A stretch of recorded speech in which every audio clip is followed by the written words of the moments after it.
stomach imbrication, and is it effective for helping produce long-term weight loss? Well, I think the short-term answer is that we don't know for sure how effective this is going to be over the long term, but it certainly does appear to be a promising technique that may be effective for some people. What imbrication truly consists of is a surgical method of folding the stomach in together. It's like pleatings of a skirt, in which the stomach is folded in upon itself with layers of sutures. This can be done to bring the stomach down to a tubularized shape that resembles that of a sleeve gastrectomy procedure. The technique involves intra-abdominal or intracorporeal suturing. It's a laparoscopic technique. It's one that can be done as an outpatient.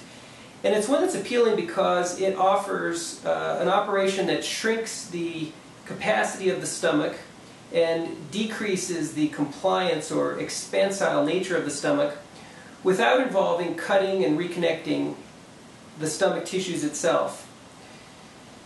There are a couple of different techniques that are being investigated right now with respect to plication. The first of them, and the one that appears perhaps the most promising of all, involves the use of plication in combination with a lap band. I think the reasons this arose stem from the observation that most people after the lap band do lose weight, but they do so more slowly than after the more invasive sleeve procedure or the gastric bypass procedure. And so many surgeons were thinking, how could we achieve that same sense of fullness or satiety, that same shrinkage of the whole stomach itself after placing the lap band without undergoing a more invasive procedure? And so surgeons arrived at the idea that adding a folding or a plication or imbrication of the stomach, in addition with the placement of the band, would lead to a situation where the band is doing its job of providing a sense of fullness, providing a decrease in hunger, giving us a greater sense of satiety, and giving us the adjustability features and the reversibility features of the lap band, while at the same time shrinking the overall volume of the stomach so that a person felt a more dramatic effect from the surgery right away, as opposed to the more gradual battle that people are prepared for with the lap band. And so this combination has caught traction, I think, and it has led to some increased weight loss in the early months after banding plus imbrication. Some people use the word imbrication band or eye band to describe this technique. What I've found so far is that the technique is very intellectually appealing. It is also a technique in which the time involved in surgery is not very long, and the risks or complications are very few. Adding this imbrication to the procedure involves a few extra supplies, but not a great deal of them. And I think it does show promise as a way to jumpstart or supercharge the lap band. Will it ultimately be regarded as the most effective technique and one that retains the minimally invasive, reversible and adjustable mantle of the lap band? It's quite possible that it will. We will see more studies in the years to come, and I think we all look forward to those studies. At this time, I'll offer the procedure in selected cases for people who are especially interested in it and who have researched it and understand what is going on with this procedure. There are, of course, risks and complications that are unique to any procedure that we perform. I think those risks and complications are quite low with the imbrication, but they do include a couple of things. One of them is that our folding and plicating of the stomach can leave the stomach very tight or very snug. So much so that a person feels like they can't swallow or eat effectively, and that could be a need, could require going back to surgery even and taking out some stitches to loosen some of the plication. Another potential but very rare problem would be that some of the stitches could pull through or lead to a leak or a perforation of the stomach. This would be a very unusual problem and one that we expect to see with great rarity. But just like any procedure, anything that is added or done in surgery always incurs some risk, however small.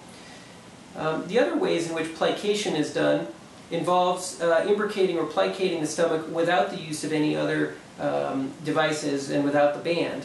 In this case, a tube or a bougie device, a sizing tube, is passed down into the stomach, and once again the surgeon will plicate or imbricate the stomach around it and to help shrink it down to a smaller size. Again, it kind of resembles the shape and size that we see with the sleeve procedure of the sleeve gastrectomy. Again, it involves a potentially less permanent intervention. No stomach is actually removed, as is done with the sleeve procedure.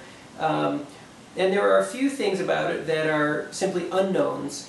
For example, over the years, what we don't know is what percentage of the stomach plication will loosen up. To what extent will it gradually stretch?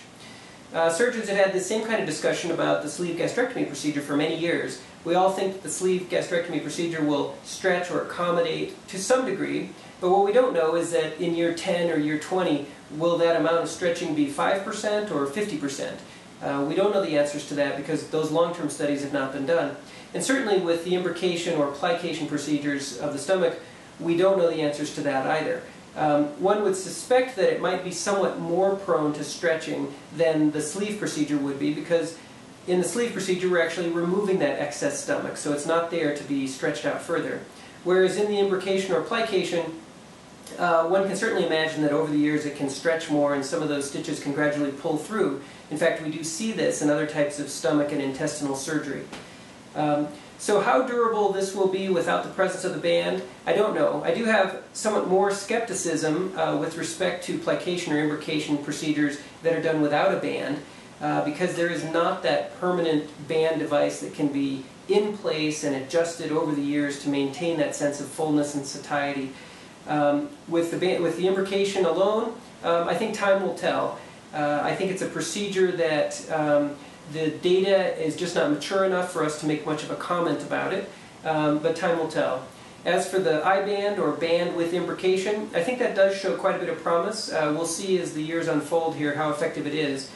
A few things we can say about it, though, are that it's very minimally invasive. It's an outpatient procedure.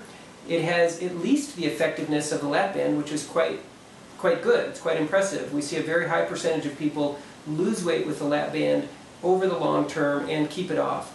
Adding the imbrication or plication will probably only accelerate that weight loss. I think that it shows great promise and is something that may be around for some years to come here as an added boost to the lap band system. Whether it will truly deserve the moniker of the supercharged lap band, we don't know entirely, but I think there's some hope that it may.